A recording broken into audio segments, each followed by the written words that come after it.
record this. Doug, take it away. Good morning, Ian. Yes, hi there, far away. Uh, Jethro Tull is coming to the Luther Burbank Center for the Arts on Sunday, October 1st, and the founding member of the band is here with us today, Ian Anderson. What a pleasure to talk to you, sir. Well, it is indeed. Didn't we just talk a couple of days ago? It was just so good, we got to try it again. Thank you for No, but was there a reason that we're doing this again? Yeah, I had problems with the recording, so I'm gonna. Oh, you mean, okay. So why don't you just start off by saying you screwed up, and therefore we've got to go through this whole thing again as if it's a brand new interview. Yeah, just tell me straight. It'd make it a whole lot easier rather than me guessing. Okay, right, fire away. Let's go for it again. We screwed up. Ian, thanks for talking to us. When you perform at the Luther Burbank Center in October, what kind of a set will the band be doing? Well, it'll be a set not dissimilar to what I'll be doing when I get off the plane at the other end tomorrow, somewhere in darkest Spain. It will be featuring at least one song from each of the 7 decades of Jethro Tull, plus a few heavy hitters and a few less well-known songs from the distant parts of catalog. But there'll be 2 songs from the Zealot Gene album released last year and 2 songs from the Rock Flirter album released this year. So it is a mixture of a whole bunch of stuff. But at this point in my life, I know that it's important really to recognize the fact that for many fans who come to the shows, for a few of them, it's their first time seeing Jethro Tull. And for those who've seen Jethro Tull many times before, then they still want to hear some of those most well-known classic songs. And as long as they're the ones I like, then that's fine. I'm very happy to play them. But the whole point is creating variety, keeping a sense of some dynamics and light and shade in the set list. So I do try and put it together with an intelligent view to creating something where the songs flow from one to the other in an orderly fashion without sounding repetitious. Right. Can you introduce the band? Talk about the band members, who they are, and what they play. Sure. John O'Hara is a keyboard player. He started work with me in 2005. David Goodyear on bass, I think goes back to 2004. Scott Hammond on drums in 2010. And then we have the new boy, Joe Parrish James, who joined the band at the very beginning of January in 2020, just in time to run slap bang into COVID, and then have a 1.5 year hiatus before we could get going again. Now, the new album, Rock Flute, can you describe the process of making this album? Yeah, I began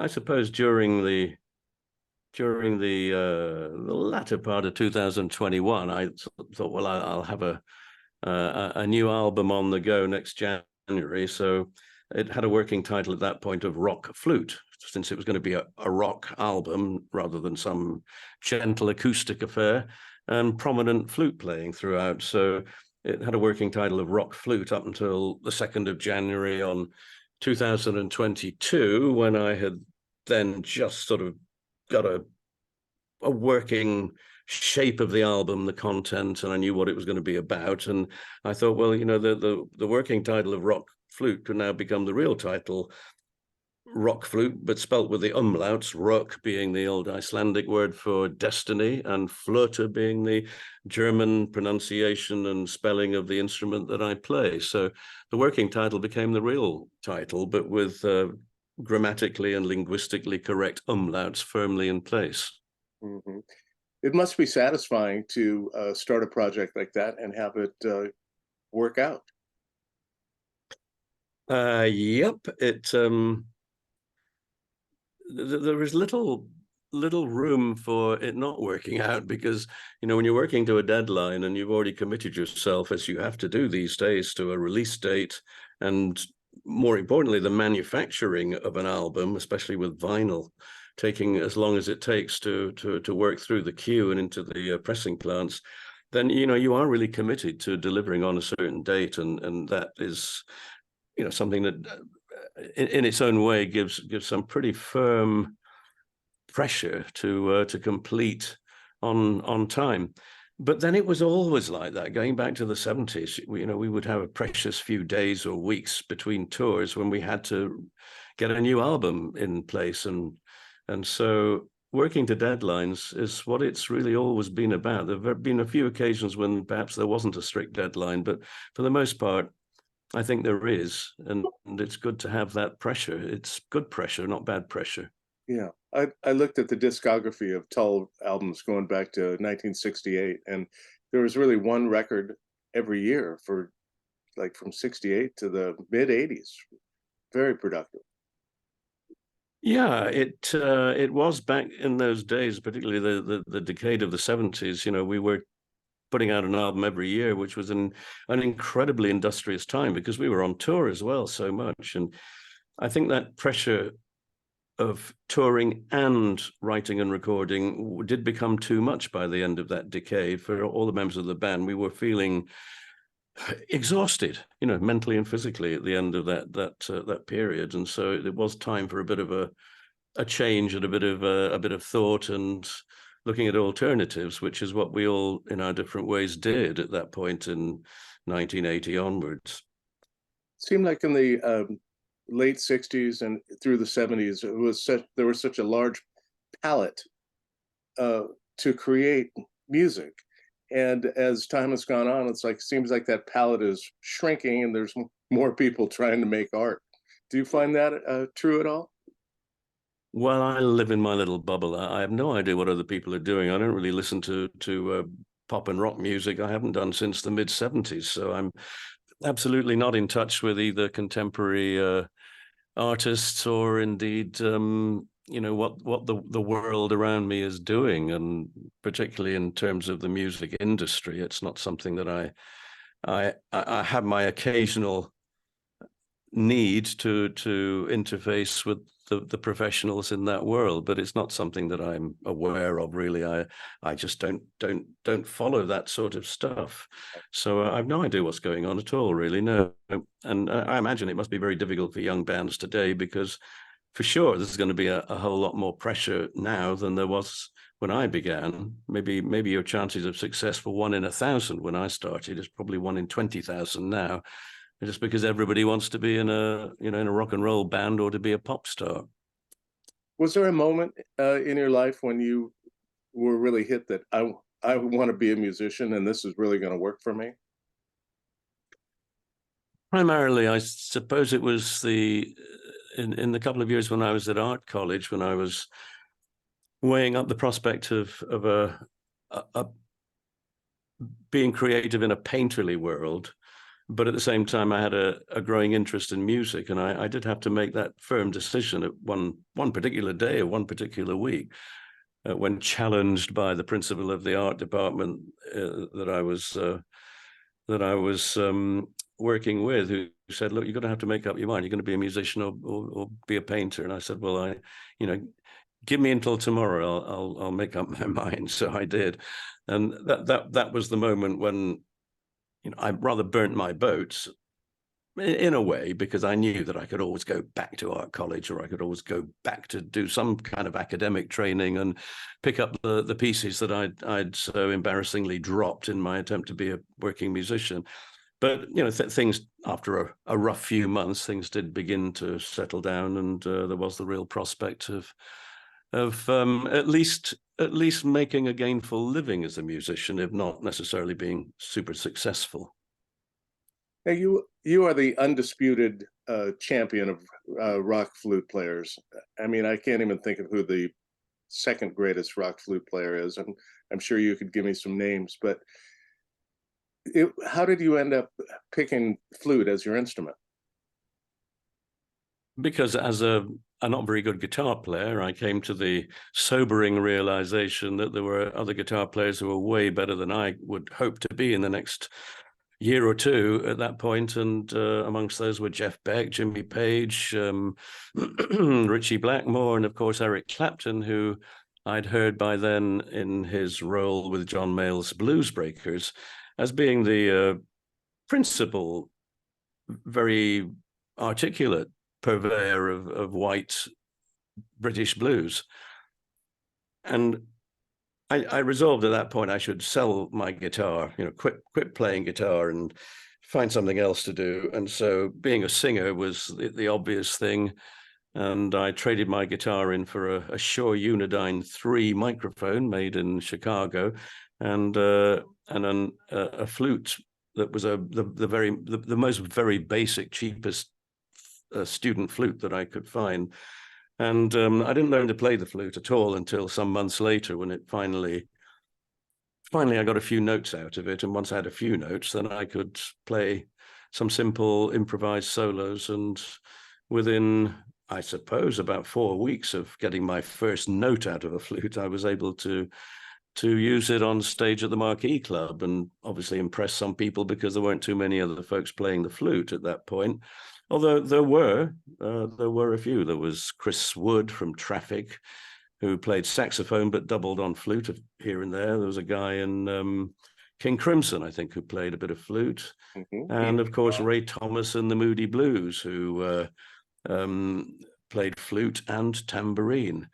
But I think all of them played flute as a second instrument, or they played it in a more decorative way somehow. Whereas what I tried to do was to give the flute the authority and make it the equal of the electric guitar in terms of being a powerful focus within the band. And that might have irritated the hell out of our guitar player and a few other folks in the audience, because back then guitar heroes were everything.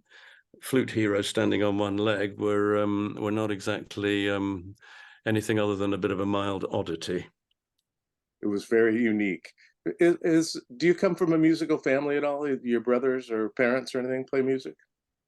My family, as far as I know, or as far as I knew, were absolutely not musical at all. And it astonished me very much later in life, after my parents were long dead, that my aging brother told me that my mother, there was a time when I was playing in some concert hall in Manchester, in the north of England, and he told me, "Oh, I see you were playing last night at the so-and-so theatre." He said, "That's where Mother, she danced on that stage." And I said, "Danced? You mean my mother was a dancer?" She said, "Yeah, she was. She studied ballet, and she was, or modern ballet, and she was a dancer." And I said, "Wow, I never knew that. She never told me." And he said she probably also didn't tell you that she played violin either, which is another thing I knew nothing about.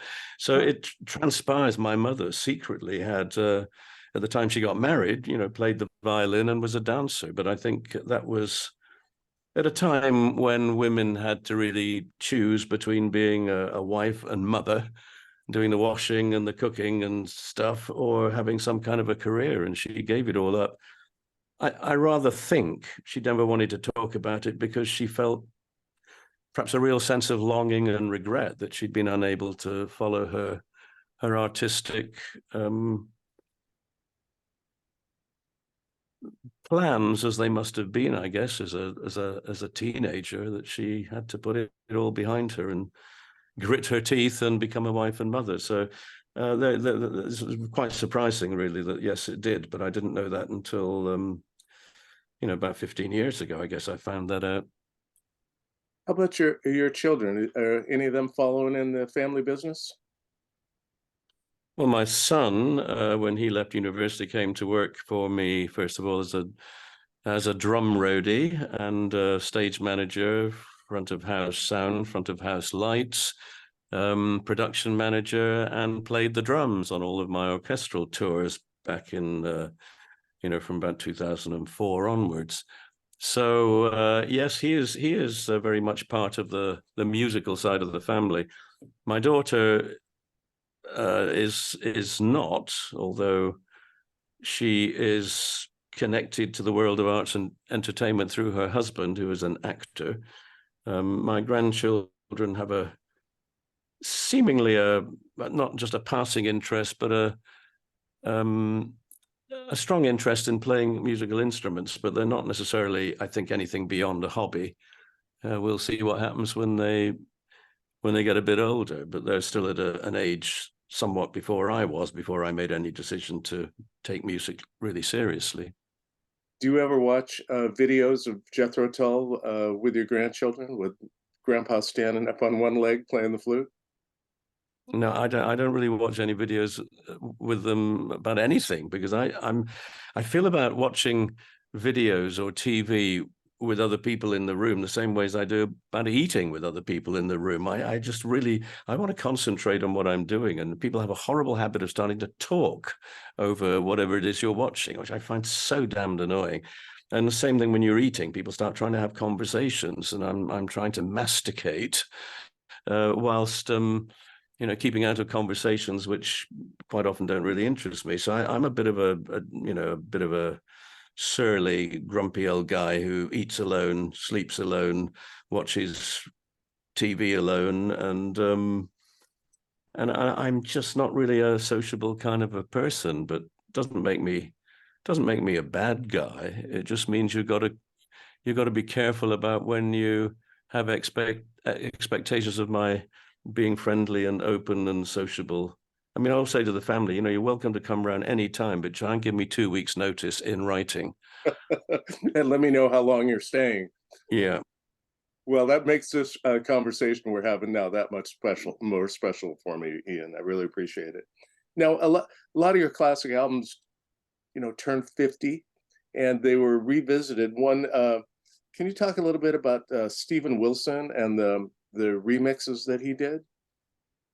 Yeah, Stephen was someone suggested to me a long time ago when Warners were interested in doing some remixing and surround sound mixes of classic Jethro Tull albums, and I looked up a few people online, and Steven Wilson came to mind because I think at that point he'd just done In the Court of the Crimson King, which was a classic progressive rock album of the late 60s, early 70s, whenever it was. And so I thought, well, Robert Fripp, who I understand to be a bit of a control freak, but I could have that wrong.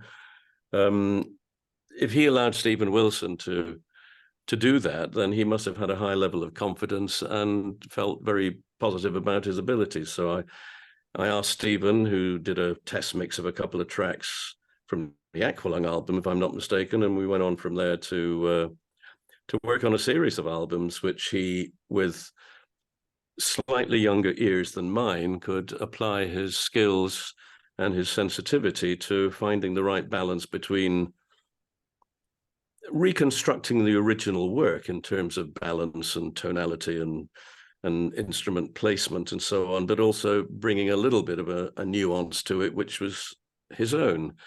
And of course, in cleaning up the tracks and making things a little sparkly and more transparent, which you can do in the digital domain, but we couldn't do with old analog tape back then in the 70s. So he's done a lot of the records, including all the remixes on the about to be released Stormwatch album, which is now released on the 1st of September. And so he did a huge amount of stuff on that album.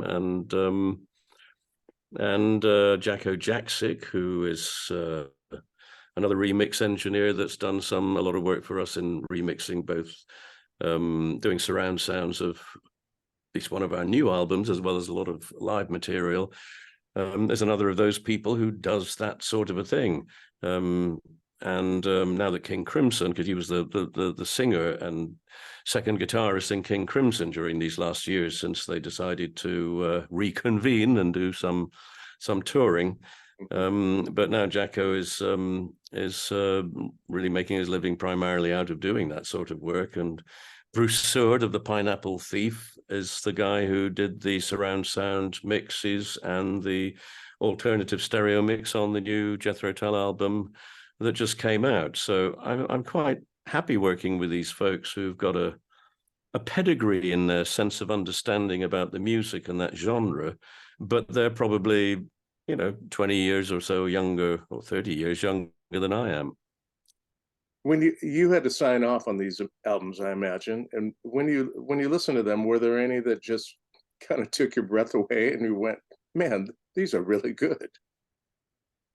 Well, things I'm very familiar with the music, so it wasn't surprising hearing any of the music again. And then listening to it, it tends to be, you're being really analytical from a with the ears of a record producer rather than sitting back and grooving to the end result. Mm-hmm. But the nature of the music I'm very familiar with, because I went through all of it so many times about 3 years ago when I compiled and then edited and released the complete book of lyrics, which was an enormous feat of work that really did involve listening to everything I'd ever recorded, not once, twice, but maybe 4 or 5 times in the course of transcribing and checking, and then checking the final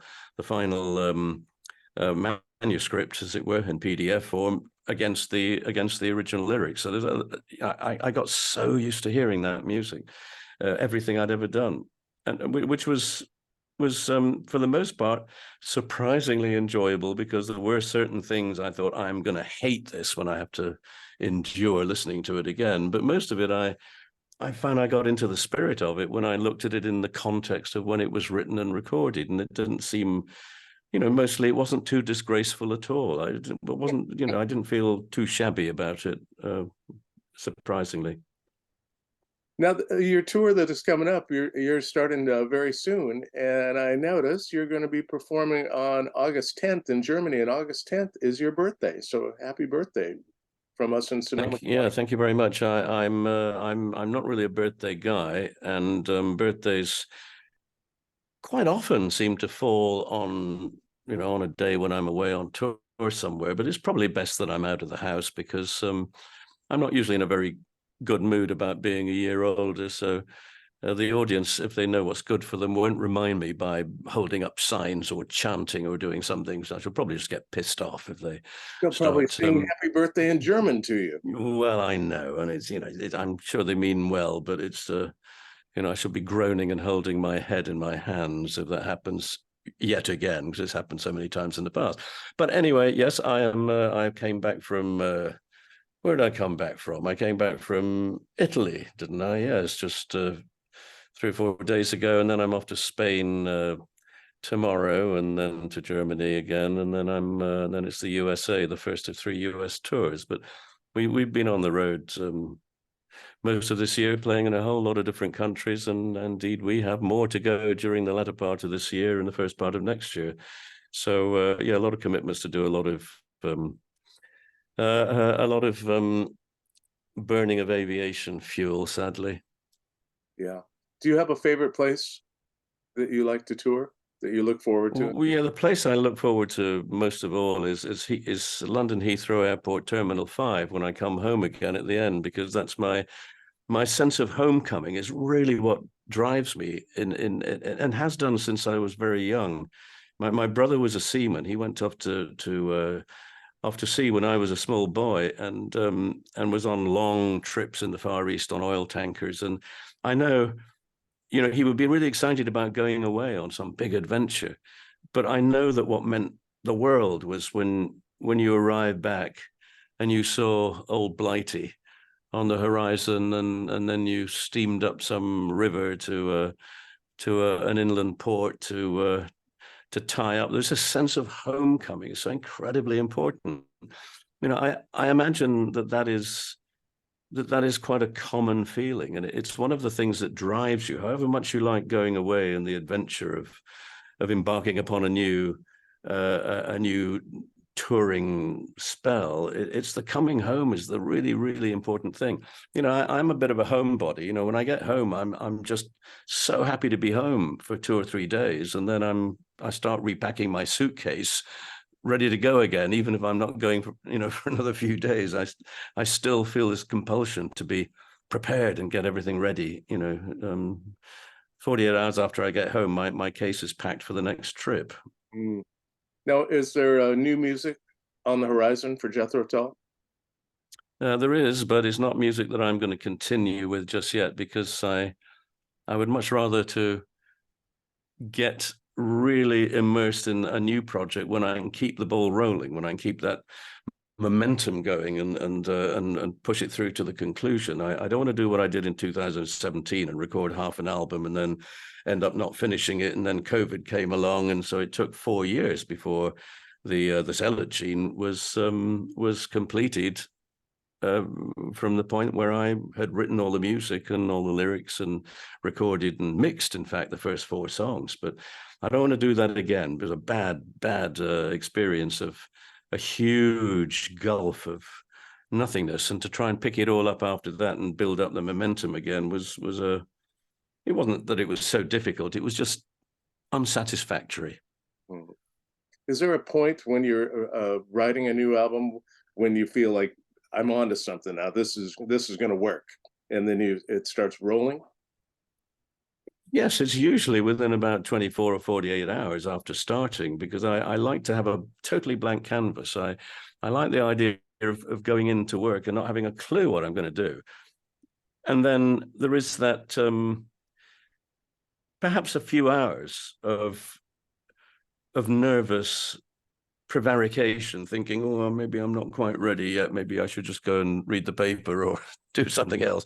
But then some little gem of an idea comes, and then you build upon it. And then it's once it starts rolling and you know what a record is going to be about, or you know what a song is going to be about, you've got a title, you've got a musical feel, maybe even a few lines of music, then at that point it becomes very exciting, and you feel, I suppose, enough confidence to know that it's going to turn out okay, because I've done it so many times and it usually does turn out okay. So I'm usually thinking this is going to be good. This is going to be all right. And if it's not all right, then I'll work on it a bit more and make it all right. Because again, this comes with I suppose, the confidence of knowing that you do this for a living, you've been doing it for a long time, and you have certain skills, and as a musical artisan, you can turn in a decent job of work. Now, the fellows that are in your band currently, they live fairly close by. So if you get an idea for a song or for some songs, it's fairly easy to get them to come over and work out tunes. Well, at the point when everything is complete and they've received some demos by email and they've had maybe a month or 2 to work on it and get their own ideas together, then we would get together and rehearse. But I don't do it piecemeal, not a song at a time, or, we'll wait until the whole thing is, and give them everything. I can give them all the lyrics. I can give them a resume of what the album is about. I can give them all the working information they need to know to understand the music, and a fairly detailed arrangement and a whole set of notes as to what my suggestions are as to where they should play and what kind of thing to play. So, at that point, they have the whole kit and caboodle, and they need to be left alone for a while in order to digest it. And then we get together for a day of rehearsal when we would probably do at least 2 songs, and a day of recording when we would record 1 or 2 songs, at least the backing tracks, and then we'd have another day of rehearsal and so on. So the last album took, I think, 6 days of rehearsal and 7 days of recording with the band in the studio, and then, of course, my bit of doing various overdubs and all the mixing and mastering and so on. That adds extra time for me, but the actual work with the band is fairly punchy and energetic in the same way as I think it probably was in the 70s, because we would, I Thick as a Brick, for example, I know that one probably took about 6 or 7 days of rehearsal and about 6 days of recording back then. I do remember that it was slightly longer, the time spent on the album cover of Thick as a Brick compared to the rehearsal and recording of the album. So, clearly there was a time when back then, you could turn up the pressure and achieve a lot by working really hard at it, working very long hours, whereas these days I tend to stick to essentially 2 sessions. So we would probably do 6 or 7 hours rehearsal, no more, in a day, and maybe 6 or 7 hours maximum in the studio.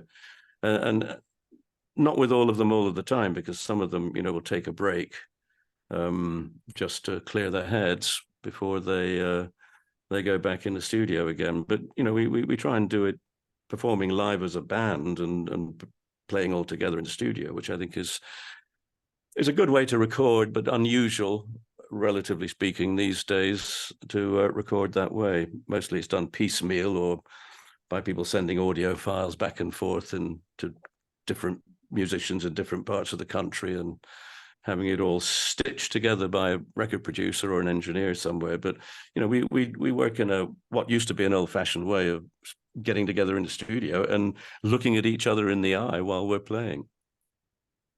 Well, it's going to be a treat to have you come to Santa Rosa, the Luther Burbank Center for the Arts, on Sunday, October 1st. The first 5 times I saw Jethro Tull was in Los Angeles at a big basketball arena. So it's great to see you in a smaller theater, and we're really looking forward to it. And I thank you so much for taking time to talk to me today, Ian. Nice to talk to you again. Best of luck and happy birthday. All right. Thank you very much indeed. I'll try and enjoy it. Thank you. Bye-bye. Thank you. Bye. Bye-bye.